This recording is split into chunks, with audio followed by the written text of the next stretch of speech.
another one.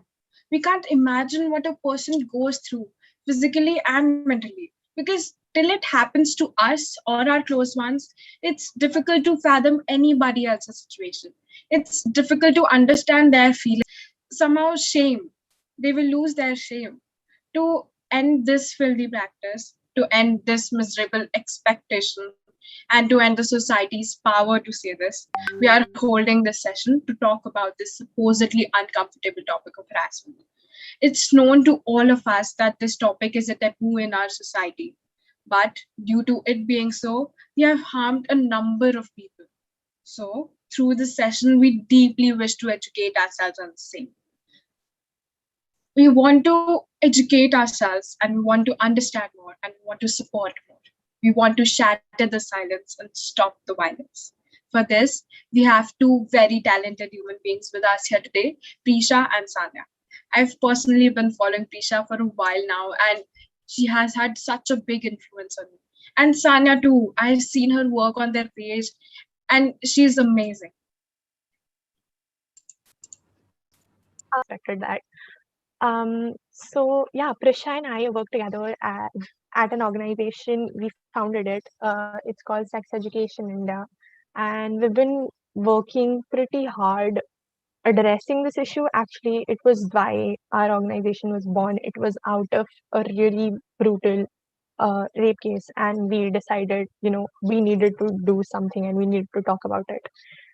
So yeah, that's for me. I'm Sanya. I'm 18. Prisha, you want to introduce yourself really quickly so we can move forward? Yeah. Hello, everybody.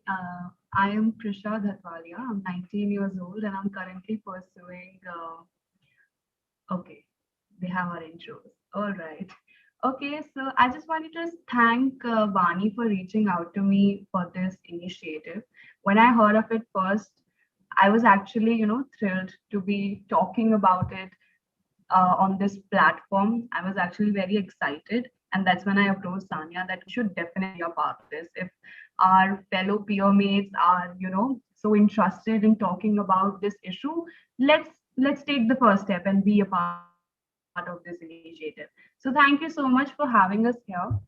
We would love to, know about your experiences in this session. And as I've been told, this is going to be an interactive session. I just want you guys to know that this is a safe space. And I don't want us, to be just talking and giving you the gyan. We don't want that. We want you guys to give your opinions as well. And if we think that we can correct you or help you overcome any kind of trauma, we would love to give our inputs in that as well. So yeah, that's it from my side. That's such a If you satisfaction, have any honestly. questions, yeah. Okay, so let's start. Okay, the first thing that comes to mind when you read this is stop the violence. And when we talk about violence, we're talking about abuse basically. It can be any form. It can be mental, it can be, offline, online, whatever. But what do you think? What do you guys consider abuse actually is? Because I've asked this question so many times, and trust me, I get different answers every time. What do you think abuse is? I think You any sort of act that violates another person's personal space and and makes them uncomfortable is a sort of abuse. At least I to me. yeah, I feel The that anything that is not that person's choice and is being forced on them is an abuse. Like, and But the even if it is mentally not their choice, not like just when you everything. asked and this question, in my mind, it definitely popped up as like a spectrum. So like you have like two sides of this and like everything in between. So you can have something like really simple or like really, that could seem inconsequential, like somebody staring at you or just, somebody looking in you in like a bad way. And you can have like the extremes of it. Both are abuse and there's a lot of it in middle as well. So, abuse is like a spectrum. So it's like there's a lot of things that can happen to you and they all are still abuse. right, exactly. And Like, right, I please, feel Anjali, that, go ahead. yeah, the improper usage of any kind of treatment is abuse, according to me. Like, be it mental, be it physical. Right. And like Yujasvi said, of course, abuse is a wide range of, it's not just one definition. A lot of things can come under abuse, right?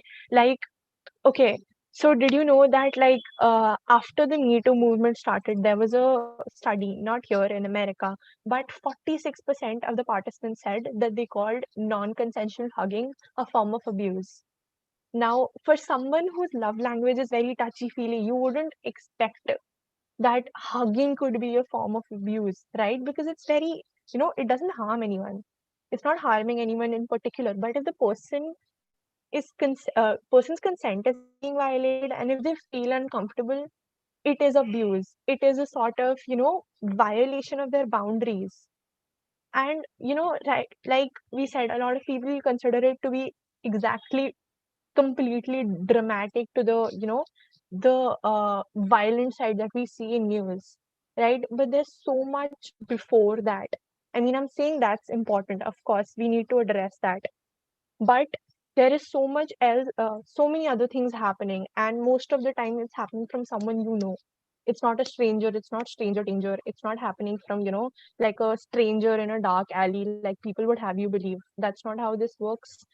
91% of all cases come from someone the victim actually knows, or the someone the survivor knows, right?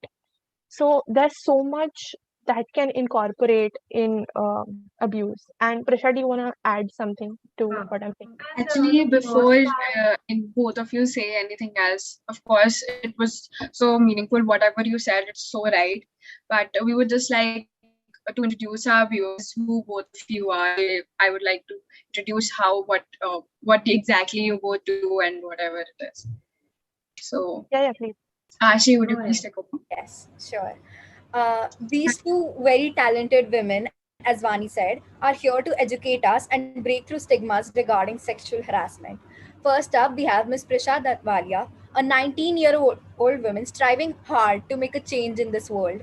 A passionate theater artist and an activist, she strongly advocates feminism and takes a stand against all the social inequalities that have plagued the Indian society.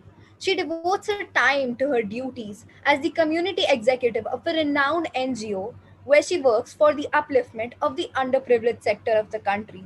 She's also the initiator and co founder of the nationwide campaign Sex Education India, a movement started by a group of visionaries that actively promotes normalization of sex education in the society.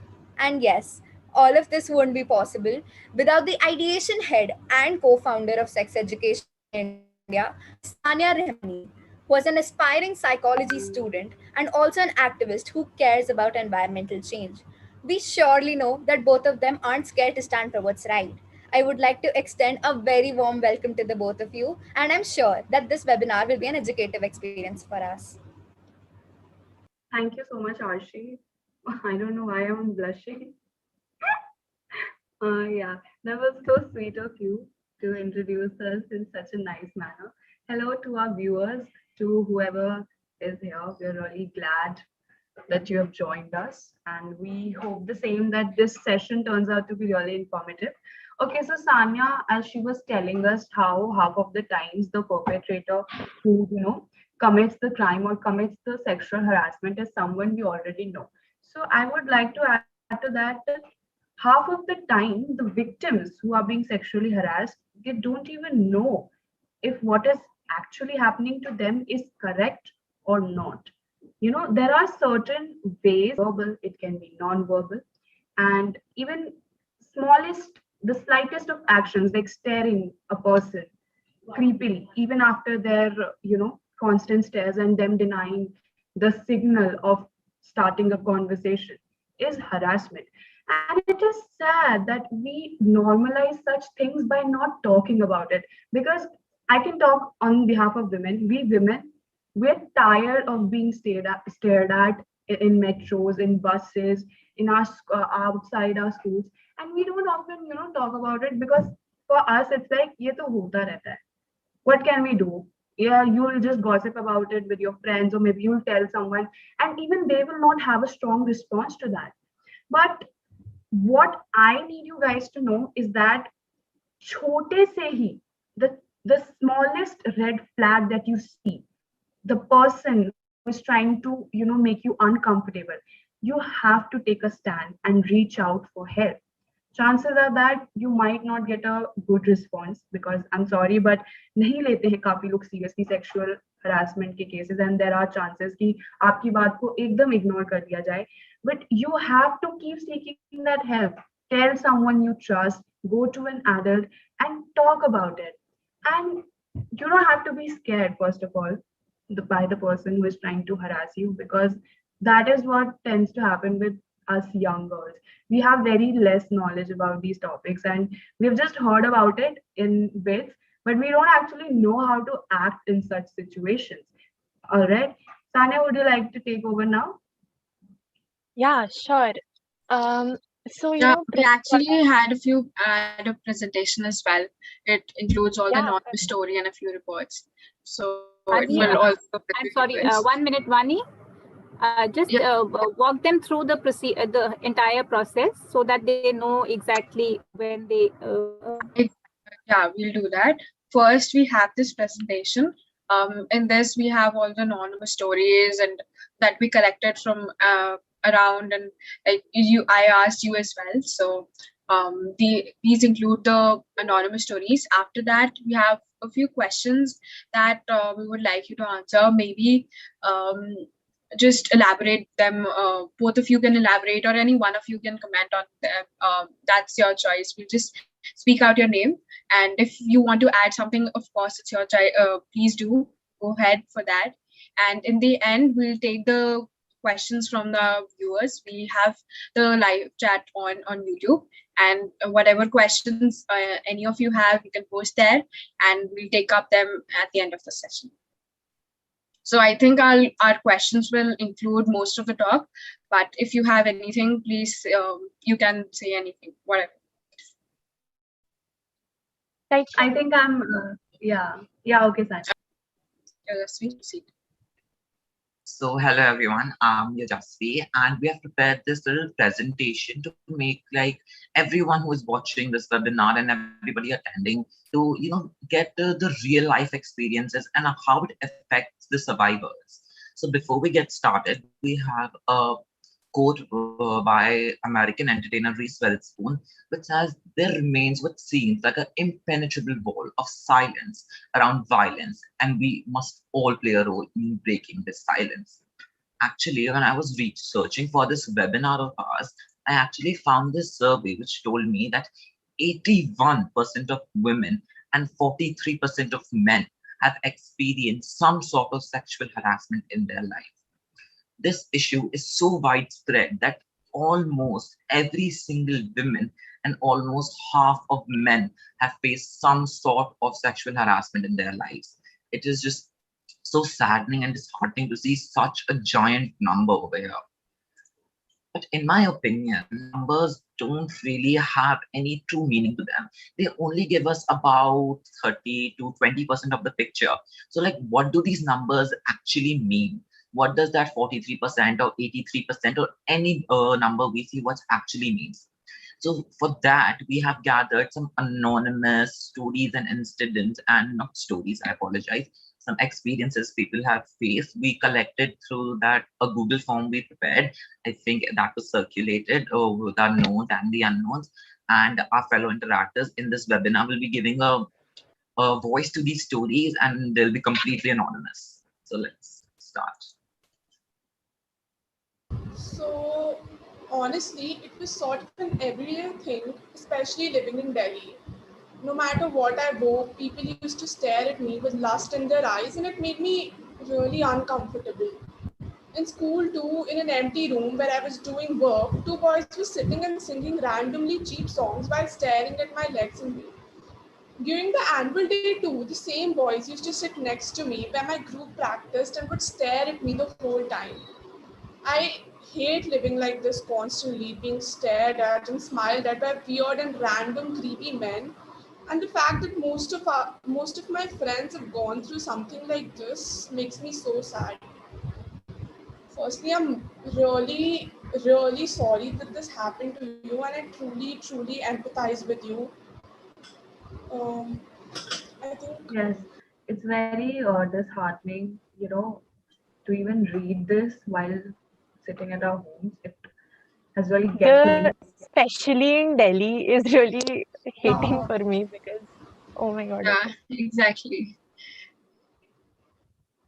I think this comes, this whole environment I myself have witnessed in school with and there's nothing much I could do at that time because for a matter of fact I knew that this is coming from a place where they're not being educated about basic moral values. Like toxic masculinity in high schools, it is at a peak at this point because there's literally no one to correct them. It's always the girls who are being told that, okay, wear longer skirts. Hey, tie your hair up. Hey, don't go out. Hey, why are you roaming around with this guy? And I personally feel that the question should not be this. It should be the guys and people like in general. They should be taught what is ethical, what is respectful, and what is not.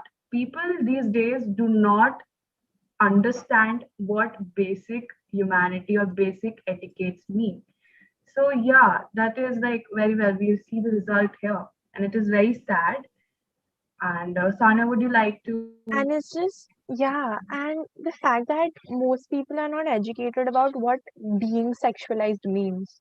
Like, this girl is genuinely, when you talk about being sexualized, it's not in a sexual context in general, okay? She was just minding her own business, just doing her work, and yet she's being sexualized. So there's a huge, huge difference. And when you police someone in school, and I have personally gone through this, I've seen so many other girls go through this. When you're moral policing their outfit or their just existence, it's making them more shameful of their bodies, which is never okay, especially if you are being sexualized. You would think that okay, there's something wrong with me, why this is happening to me, and that just starts a culture of victim shaming and victim putting the blame on the victim, which is never, it's Look at never this the victim's incident. fault. Yeah, what Yeah, factors are you absolutely. going to blame? What factors are you going to blame this time? Like, just because she's minding her own business, people are like getting the pass to stare at Yeah, her? should she not go to school? Like, what Yeah. is the thing? Should we Yeah, not step out of the exactly. house? The same. I feel the same thing. Like you are sitting there, and just some random person will keep staring at you for a really long time, even if it's making you uncomfortable. Even if you go up to them and say that please look away, it's making me uncomfortable. I don't know what your intention is. That person will take it on their ego somehow. It will become something that no, how can she say that to me? How can he say that to me? Just stop it, and I'll go away. Just say that. especially, And now, even that doesn't work for like a lot of times because the person, it's usually a man in my case. I'm not generalizing, but it's usually a man. And like anytime you go out with your friends, be it with your family also, like there's always going to be that one person who stares at you no matter what you are doing. Like even if I'm just standing and talking to someone, they will keep staring and for no reason at all. And they don't know that we notice that they're staring. And even if they know that we know that they are staring, they still don't look away and they still don't get the hint that we don't like being stared at. and I think it has become so common that now people ignore staring. Like if someone is staring, that's common. Like people don't care about it. Yeah, and when we go like to them to say that please don't stare, they start fighting. Like I don't know what the thing is. This happened with me also. Like when I go with my friends in the evening to the park, one or two boys at the corner of the park keep on staring constantly. So that's the thing we need to change in the society. Yeah, And confrontations can end up bad sometimes. I agree to that. what do you think we should do in such a situation? Like how should we In, react? yeah, First of all, you need to make sure that you're in a safe environment, or at least with someone who knows that how, if something goes wrong, who to approach, how to ask for help. Okay, I agree that standing up to people is very, very important, but also your safety is equally as important. I personally, how many times I've had to ignore things because people were in groups and I was personally, alone and walking a road or something. And I'm just like, okay, this is not a wise decision right now. If I was with someone, I would do something about this. Right. And, it seems like a very defeatist way to go about it, but it's also so important because you have to make sure that you're sticking around for the longer fight. You're Yeah. sticking around to educate people and not just, being true to yourself in the moment, but also being true to you and a lot of other people who go to the exact same thing. You have to take care of your Yeah, safety first. Wow. Plus, I absolutely. think, yeah, having unity among students and friends is also very important. If you guys know amongst, you know, each other that we are there for each other, and yes, we will always be there for you if something wrong happens or if someone is trying to bother you, we are here for you. So that moral support is also very important for in order to confront other people. So it's always advisable in such situation that you go to someone who is more experienced and who can actually help you to get out of that situation instead of just I mean कभी कभी हीरोपंती अच्छी लगती है movies में. Sometimes it might work as well that the person might get intimidated. Oh my god, this person is so bold. They are coming to me and confronting me. I will not look at them again. But sometimes it can actually backfire, and so therefore we have to be really safe. Be safe about your choices, and reach out to someone who you can already trust and who you think can actually take you out from the situation. Yeah. That would be it. And I think bystander intervention in the case is also very important. Like, many times stuff like this is happening. We've seen so many videos on social media. Someone's being abused, and rest of the people are just standing there watching, doing nothing, right? And I think bystander intervention plays a huge role there. And do you guys know like the 5 Ds of bystander intervention? They're very simple. Okay. So I'll start with one. The first D is direct. It's about being directly involved in the situation. It's basically, like even when self-defense you're talking about, first step is always to make a noise. It's always to attract attention to the situation. The second is delegate. Scan the situation, you assess the risk. Like Prisha said, हमेशा हीरोपंती नहीं चलती. कभी कभी you have to assess it nicely, with an open mind, with seeing all the risks that are involved. Then there's distraction. There's distracting attention away from the person that is causing harm, or just telling them to step away and leave the situation. That can help a lot. There's delaying, there's documenting. So documenting, a lot of people already do this, but if you do register a case or something, you need to have like a video file being like, okay, this person was bad. And I personally heard a lot of like, if you know about ink breakthrough, I've spoken to some of their people, and they've said that they personally practice bystander intervention in a lot of cases, and it's worked for them. So if you genuinely want to learn about this, go to Google, search like the 5 Ds of bystander intervention, do your research Yeah, about it's it. actually quite interesting, and yeah, it will quite help Age, I feel. So Hmm. actually, we have 5 incidents. So we'll just read out them, and then we can all comment on it afterwards, after the fifth incident. It will tell the viewers how surprising that something like this can also happen to somebody else that they might not know. Once we went on a school trip in a train, and when that train stopped at a platform, there were a few boys, like not too older than me, like 18 to 19 years old.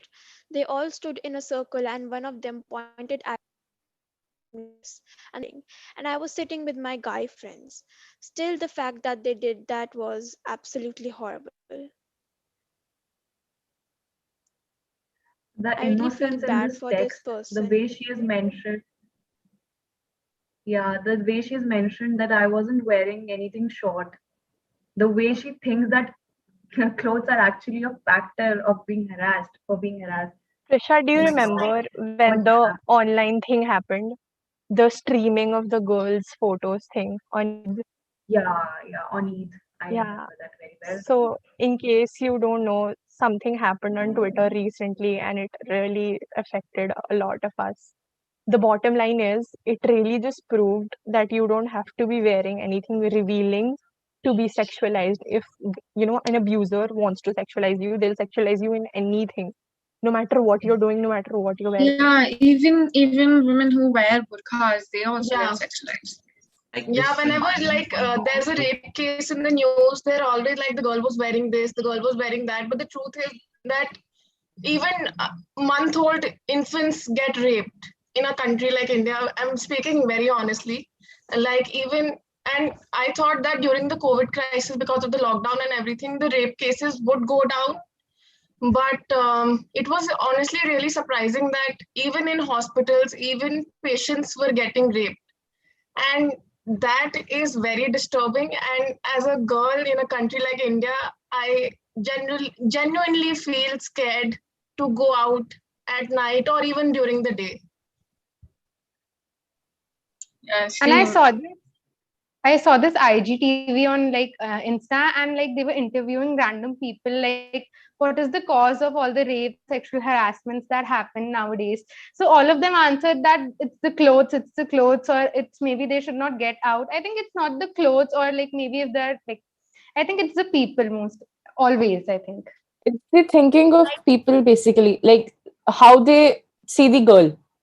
Whatever we are wearing, it's our choice. And like it's terrifying to see that a person thinks like that, that it's the girl's fault, that they should not go out at night. I even I saw that IGTV, and one of them even said that they should not wear jeans, they should not wear this. Like that's terrifying to think that someone has a mentality like that. Sexual harassment and rape are completely violent crimes. They have nothing to do with someone's clothing.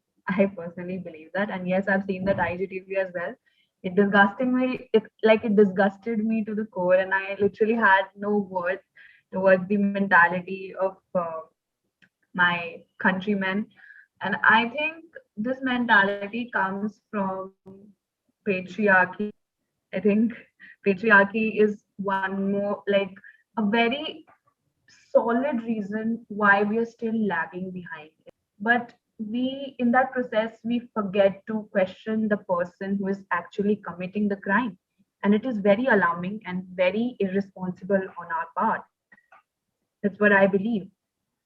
Absolutely, we can go like ahead honestly, with the stories. something like when you talked about the patriarchy, just got reminded that a few days ago there was this like YouTube video of like I think Scoop Book Unscripted, and they went to like rural Haryana, and they were talking to young boys, and it was so obviously shown that from a young age they were given this idea that when you're gonna grow up, you're gonna be like the man of the house, and everything is going to be you. They already have the idea that everything that they do can be excused, every action they do can be justed in some way or the other, and they can always blame the victim. They were giving such bad excuses for these crimes, and it was absolutely like core And it's shaking. Like I was also like disgusted to Yeah, it's disgusting to watch all this. That is actually, quite common in Indian households. The girls are taught to be, their upbringing are so different. The girls are taught to be more shy, to not, move freely, or they have to, like, they are made to learn to sit properly. Whereas the boys, they're always told that tum ro nahi sakte, you're strong, you're a man. So I think that also has a very major impact on a child's mentality. So the and upbringing also matters in these cases. Yeah. patriarchy has ingrained entitlement so much that if you see like a person from anywhere, I'm not just saying rural areas, it happens in urban areas also. You will see that the person genuinely believes that they can demand something from someone else, that they're entitled to it. which is such a result of the patriarchy that men, mostly cis men, are just made to believe कि हाँ whatever, like Prisha said, the upbringing thing, बचपन से तुम बड़े हो रहे हो, you get everything without even fighting for it, and women are always held accountable even when they're not at fault. So there's a huge difference when there's no consequence for your actions, even in the smallest things. You develop that kind of arrogance and entitlement that makes you think you can do whatever the fuck you want. I'm sorry I cursed. uh you can do whatever you want and not get any consequences for it. Yeah. Yeah, we'll actually proceed as fast as possible. Otherwise, it will just keep on long and Yeah, listening. yeah, please, Yeah. sorry. Society usually thinks it's always the survivor's fault, which is, I think, is personally very wrong. Yeah, of course. I personally have faced sexual assault, harassment of many kinds. This incident I'm going to share was approximately 3 years ago. I was sexually assaulted for 1 year every single day by my three guy best friends who thankfully are not in my life anymore. That incident was extremely traumatizing, and till date, I think about it every day trying to get over it, which I'm not able to do at all. That incident completely changed me as a person. And even now, whenever a guy touches me, no matter who it is, even if it's unintentional and the slightest touch, I still get completely frozen from the inside. I feel like I'm impure at times, according to this society. And this is why I have never been able to come out and talk about it. Even if I've told someone about it, it's just 30% of everything because I always feel scared of those guys, even when they're not here. That fear can't be explained. So, this, I even imagining myself in this situation scares me, and this survivor is very, very strong to talk about it. Yeah, it is actually very triggering. I have no words, honestly. And it's very sad to see that the friends do it of same age group. Yeah. I mean, what? I am so sorry. This is it's a bit triggering. Disappointed but not surprised. Another Yeah. episode. I think earlier you mentioned something about victim shaming, and I think that is so evident in this situation. Like the way she says that I feel impure according to this society, like the part about victim shaming that you mentioned earlier, here it feels like it's so true. Like the situation actually shows that it's really true. And Yeah. like You know, so And even There's just we the not a say fact that that we it, should reach. just the fact that it Yeah. has traumatized her so much. Like whenever someone touches her, she's completely frozen. It's scary and it's sad.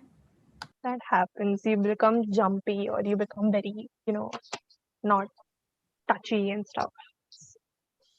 Sexual harassment has a very long-term effect on you mentally, and Yeah, as much it is very easy to say to just to reach out to someone, but at some point I believe that it is not that easy to actually go to someone and narrate them your trauma, because half of the time people don't tend to help us, and therefore this is like it is very important to talk about sexual harassment. We have to normalize this talk so that more people are aware of it and they know that they're not alone in this, and that reaching out for help can always put a stop to their suffering. So I just want to tell this person, if you are watching us or if you're listening us right now, I would just like to tell you that you're really strong and that you're not alone. And I would love to listen to your 70% of the story as well. And we would love to help you. And please reach out to us. Absolutely. Yeah. I would love to talk to you about it. None of us will ever force you to come out with your story unless you want to. Yeah. This is a safe space in case you want to vent. Please reach out. I am I'm unable to sorry. I'm put so my sorry. thoughts into words right now. Even imagining it is a bit triggering. yeah, Therefore, and I'm these not are able just to teenagers. yeah Yeah. express my grief properly, but Yeah. Okay, next incident. Okay, so this person says, I was 13 years when this happened with me. In 2019, I lost my grandfather, and for rituals, we went to our hometown, Punjab, along with my whole family.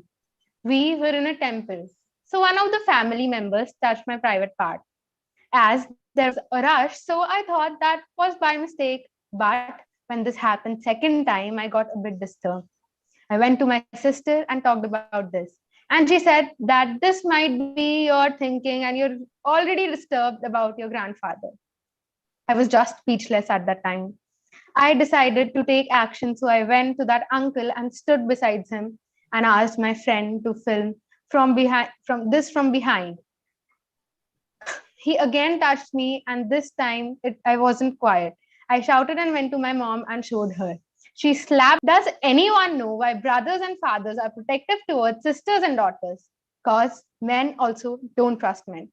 I would really thank you for this initiative. We are really thankful that the person came up with this story, and like, yeah, it's saddening that the family member did this, and and I'm really great that she took a step without being. It still happened to you. It's still your experience. You still went through the trauma. And I'm really Yeah. proud of this person. And it was at 13. So I'm guessing it's a really vulnerable stage. I remember how I was at 13, and this is not easy. And you took that stand for few in case you're Yes, watching this. we're all proud of Yeah, you. exactly. To be honest, I've been deciding on whether I should share this or not for the past hour now. But well, if this happens in educating more people and hopefully a better youth, then of course, why not? I think it was probably 6 or 7 in the evening when I was returning back home from a shop. The shop was in my colony and it wasn't really that far, so I went walking. I had my phone with me and I was talking to my mom. She told me that it's getting late and I should get back quickly. I guess I was pretty naive back then, or well, still believe that people are actually human. Plus, the road was pretty busy, anyways, with car and shops open and a lot of people who I knew walking by. There was this boy in a hoodie who was staring at me and then looking back as he approached me. Keep in mind, I was still talking to my mom and the road was still busy. Oh, and not that it matters, but for people who believe that it's the girl's fault, I was wearing a sweatshirt and trousers. The boy bumps into me, and the next thing I know, he's on top of me. He says sorry, and as he tries to get up while putting up with a dumb act and pretending as he didn't mean to do that, he whispers, "How much?" What surprises me is that he said that with such a normal face, as if that thing meant nothing, and he even had the audacity to actually start laughing. By the time I got to realize what he actually meant, he walks back to where he first came from. It is only then I realized that there was a bunch of other guys there, and they were all well praising him if and laughing and whatnot shit. One of the boys present there was my friend Sincere's. I was completely shattered. I silently walked back home while everyone present there pretended as if it didn't happen, and even worse, tried to hide their faces as if they witnessed something so forbidden. I even received looks from a few of them as if I did it. When I reached home, I tell my mom about it and thought my mom would say, "I told you so," but she hugs me and says, "It's okay. Don't worry, we'll do something about this." They contacted the parents of the boys, and well, I was glad to see that at least my parents supported me throughout. I was still blaming myself for almost 2, 3 weeks, thinking that I shouldn't have taken my mother's words so lightly, and the world isn't as much of a fairy tale as I think it would be. I hope my experience will at least change some people's mindset. It's not the clothes, if it's not that I was asking for it. It sure as hell wasn't that there was no one to help. It's simply the thinking of these people that requires a change. I personally love that ending part where she exclaims, she at least knows that it wasn't her fault. She knows that it isn't the victim's fault. She explained, yeah, it's not nothing that matters. It's just that person who is abusing you, just that person who is trying to violate your consent, who's trying to violate your personal space. And And I this feel that, raises. Okay, okay. yeah, Sorry, if we see Trisha, that go ahead. happening, if Anusha, we see that happening Anusha. somewhere, we should try to help, I think. Yeah. Honestly, like when I was like the story was being read out and that part came and she said that one of the guys was her friends, I actually like felt like goosebumps because that like absolutely was the worst thing I've ever heard because like how can you like shatter trust so many years of friendship or like just not anything like that was the worst part. Honestly, we've all heard these stories for like 2, 3 times, but even now, when she was narrating the story, I got goosebumps because something like this doesn't just sit well with me that this can happen. Just reading it is so scary. Okay, and I'm really glad that that person tried to reach out to their parents because there is this opinion in amongst youngsters that parents को बताने से कुछ नहीं होगा, they won't understand, and it is not their fault because sometimes yes, strict parents do set some kind of boundaries, and it just gets into our head that oh my god, what if I tell them this, will they actually believe me, are they going to support me? So I just want to tell you guys that whenever something of this sort happens, it is always advisable to reach out to either to your mom or your father or someone you trust, because at the end of the day they're your parents and they love you unconditionally, so they are going to listen to you. And I'm saying this because recently, not, this is not related to the case, I also wanted to talk about this one thing. This is known as like a lot of people have been trying to leak pictures of girls without their consent.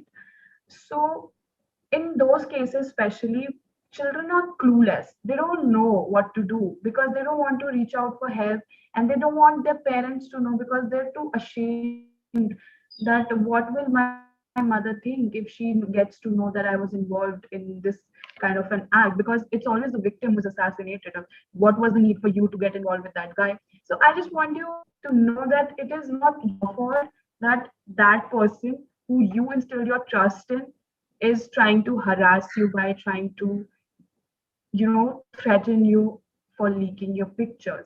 So it is always advisable to go to someone you trust because they are going to help you get out of it. Sanya, would you like to Yeah, add something to that? yeah. And when it comes to it, we talk about, the whole reason we're having this talk is to start conversations, right? I think the first conversation you need to start is with your parents and trusted adults in your life. That this happens a lot more than you can even comprehend or fathom.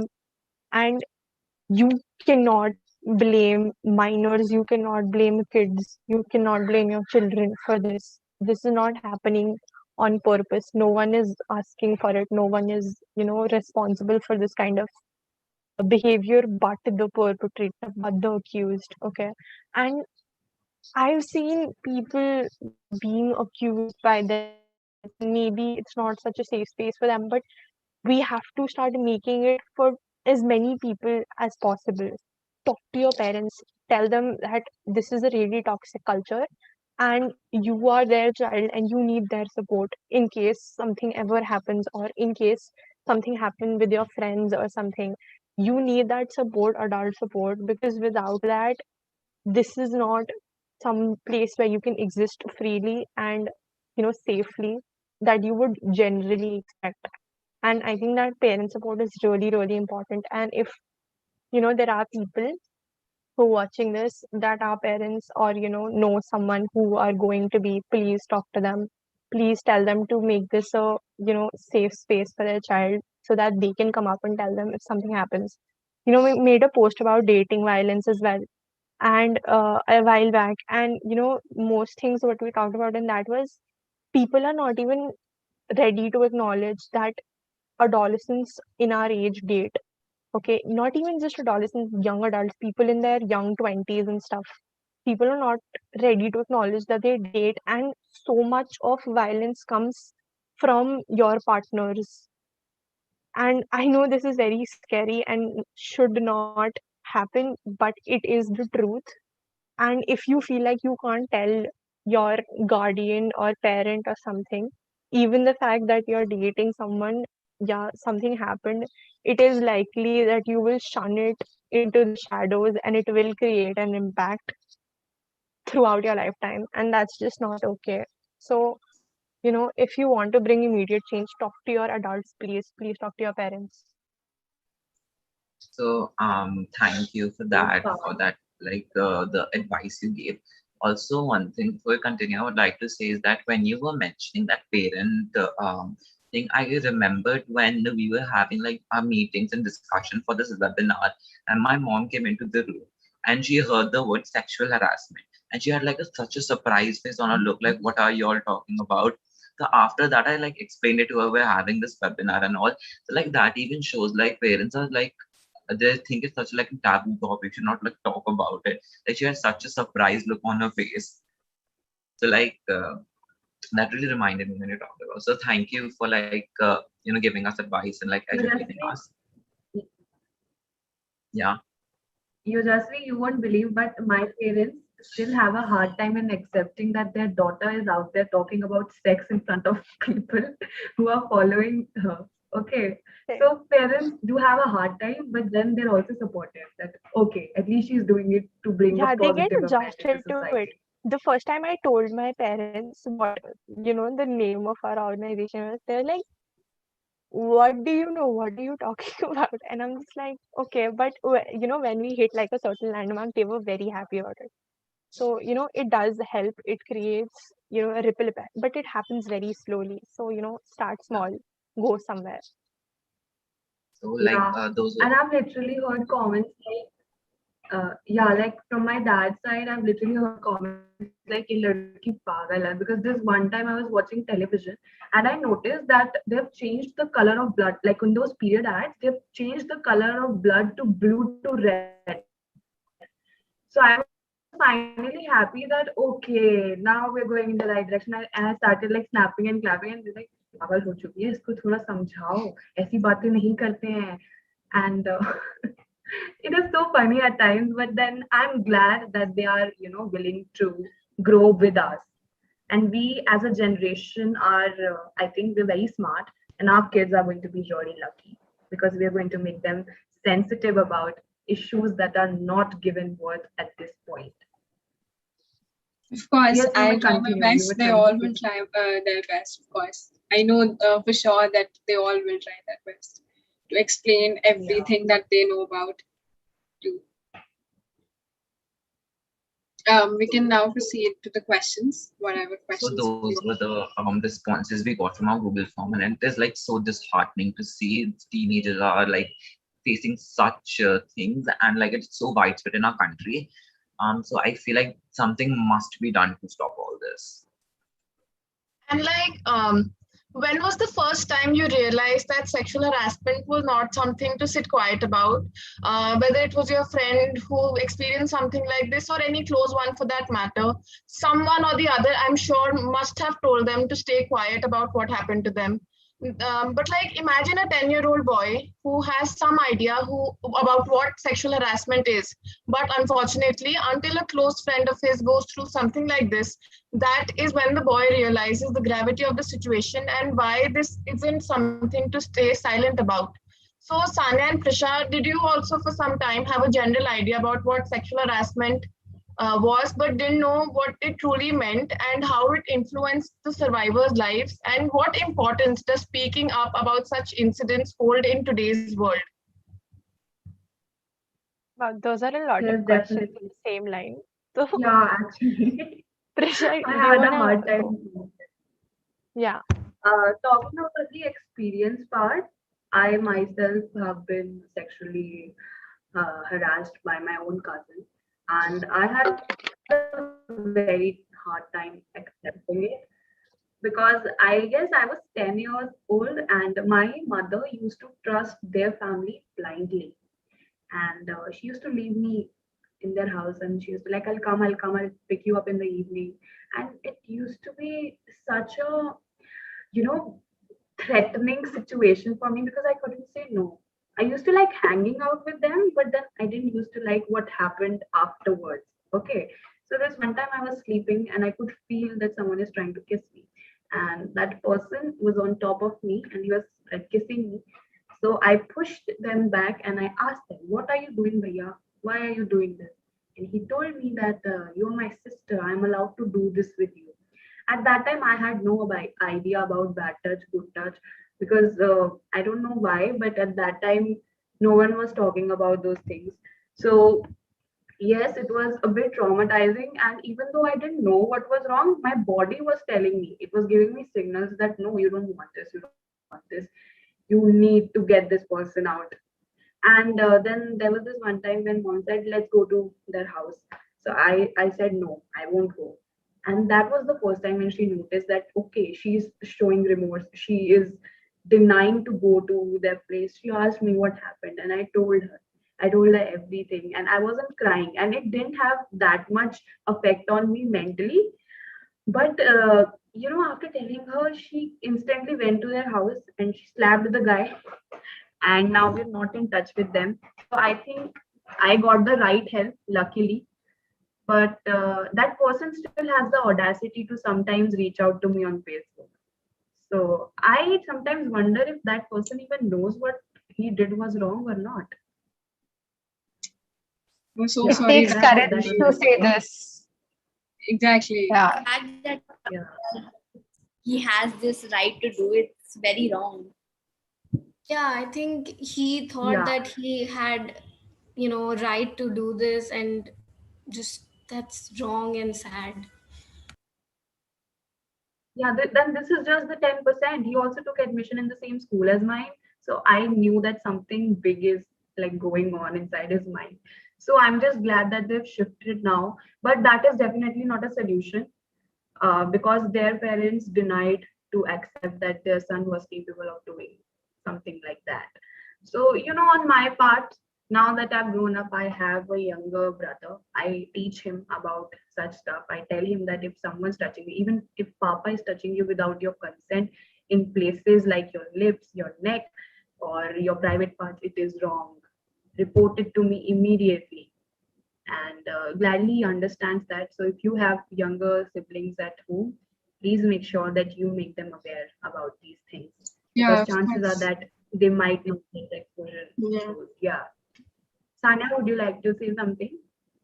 Um, okay, I don't know how to say anything after that. I've heard Prisha tell that story before, and it's still very, uh, for me, it's, you know, and I think there wasn't like a particular experience. I can recount like a lot where, personally I felt like this is not okay, what's happening. Even recently, something happened. This is not even when I was a child.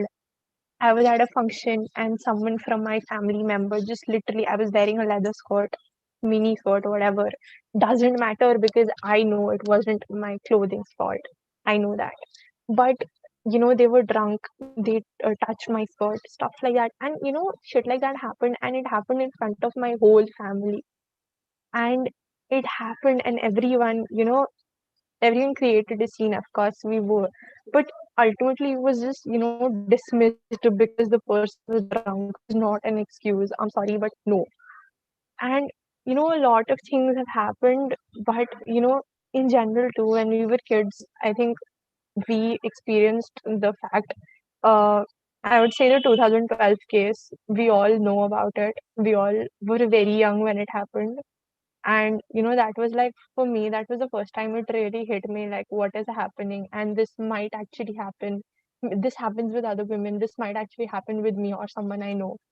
And it was very traumatizing in that moment, and that's when actually there's for at least when you're a woman, I won't generalize because men get raped too, but men, and I'm talking in very binary terms right now, which I regret a lot. But just in terms of that when you're a woman, you're just spending for your life and your dignity at all times, 24/7. It's just happening. There's no way out of it unless we actually change the whole narrative, we change the whole mindset. And I think the only people who can do that is this generation, which is so important why we're having this conversation right now. The only way you can do that is by talking to your friends who are potential abusers, because no one looks like an abuser. There's no particular way, I've seen in my friend groups, nudes getting transferred and leaked and circulated, whatnot. That is abuse too. That is something you need to call out. That is something you need to, make a fuss about. क्योंकि अगर तुम्हें लगेगा कि अभी चलो छोड़ देते हैं, maybe they'll grow up, maybe they grow out of this. That's not how this works. You need to start calling people out, especially when it's safe. Then do it very boldly. If you think you're safe in a safe position, go all in, tell them that what you're doing is wrong, and if you want to understand something, I will tell you, but don't do this bullshit. I can relate and empathize with you, as I have also experienced this in the past. Last year, for example, my friend circle introduced me to this website called Kumi, where people can ask anonymous questions for fun. Initially, it was fun, humorous, and interesting, but it led to a point where people started sending really inappropriate comments, which included derogated words and sexual abuses. As a 13-year-old, I logged off from the website because it was starting to mess up with my head.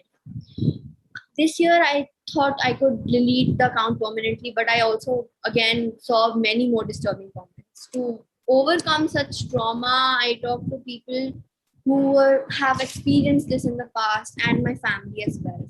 So I understand the pain and the mental trauma one goes through when they experience such harassment. True. That's very strong to admit that. I was never expecting the session to be upbeat, but this turned very grim. Yeah. Because I can't imagine, because I'm just like feeling everything that everyone has been through, and it's just very. And if even half the people who don't do this can feel this, then I think we can actually bring change. People need to start empathizing more. Yeah, and I Yeah. think And there's you a guys change. need, It's slow, yeah, but yeah, yeah, and gradually. it's coming. We have to look at the positive side, and if you want to bring in a change, you have to start within your own circles. If you are friends with someone who is extremely problematic, you have to call them out no matter what. I know it takes a lot of courage, and chances are that you will be left cornered, but trust me, being friends with a potential predator is better than having no friends at all. Right? So don't fall in the trap and call that person out. I said the ulta, but yeah. I have a question. Acha, I said it ulta. Yeah, Did I say it but ulta? it's okay. They got the point. Okay, What if okay, I'm someone who sorry. has been sexually harassed but now gets to know what the actual meaning is, and it's been years since the person has been harassed? Should that person come up now with the problem or no?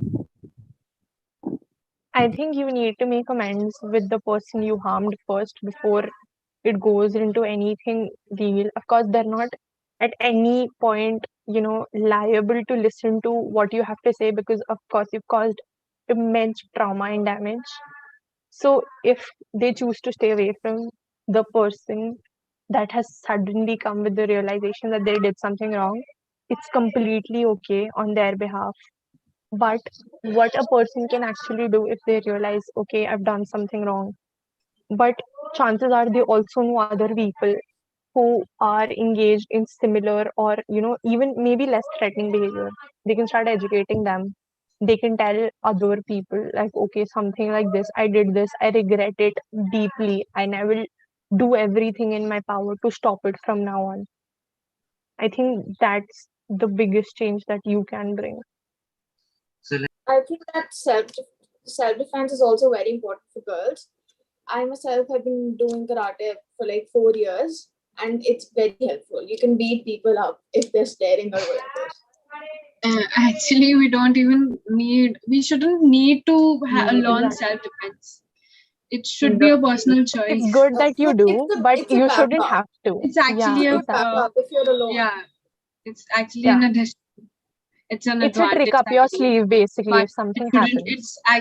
it's become a need for us to learn new techniques to handle if somebody comes from behind, touches like this, and then how you can push that person back. So It's become a Yeah. need to I mean, just it's learn like But all sad these that things. that girls are taught self-defense in school rather than boys are educated about what's right and what's not. I mean, it's good too that girls are equipped with some skills to defend themselves if they are ever in a position like that. But at the same time, I think boys should also be educated about consent, and not only boys but everyone in general.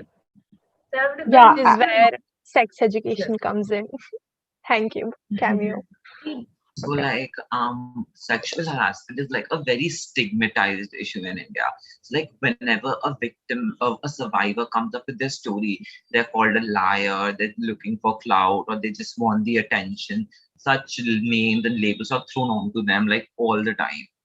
And like they're viciously attacked by people on the internet, and like this leads to survivors being silent about their stories, and the close ones are asking them to be stay silent because it can taint your reputation or it can harm your career. So like I would like to ask Sanya that how do you think we can break such stigmas, and how can we as a society help survivors to come forward with their stories and their instance? First of all, anything like not other than not believing. Of course, there are, questions like what if they're lying or stuff like that. But you are not someone to dictate what someone is doing in their life, which story that they're presenting is okay and not okay for according to you, what your narrative is. One thing always, this is something we've learned in the past 8 months and more. Like every time we've been on the internet is cruel, very vicious. You need to be super, super kind. Okay, even if that person is potentially not saying the whole truth, you are not someone to decide that that's not right. Okay, this is not a media trial. This is not up for discussion. It's their experience. First, we need to talk about, and if you know someone who is harassing someone, ki like okay, even if it's just in your, you're on a call, you're on a VC, they're not doing it publicly. If even if they just say, okay, maybe they're just doing it for clout, stop them right there in the tracks. Tell them what they're saying is not okay. No matter what the consequence will be, what they're saying right now is not okay. Gaslighting an survivor's experience is never going to be okay. And about breaking stigmas, I think the first thing we can do is stop jumping to conclusions, because what is happening we genuinely do not know in most cases. So stop jumping to conclusions. Stop trying to get a you know final narrative from social media. That's not how this is supposed to work. This is their platform, they're telling the story. Women's issue, although the statistics do prove that women go through such crimes more. Sexual harassment or rape is a violent crime. It is a crime, and it has nothing to do with someone's gender.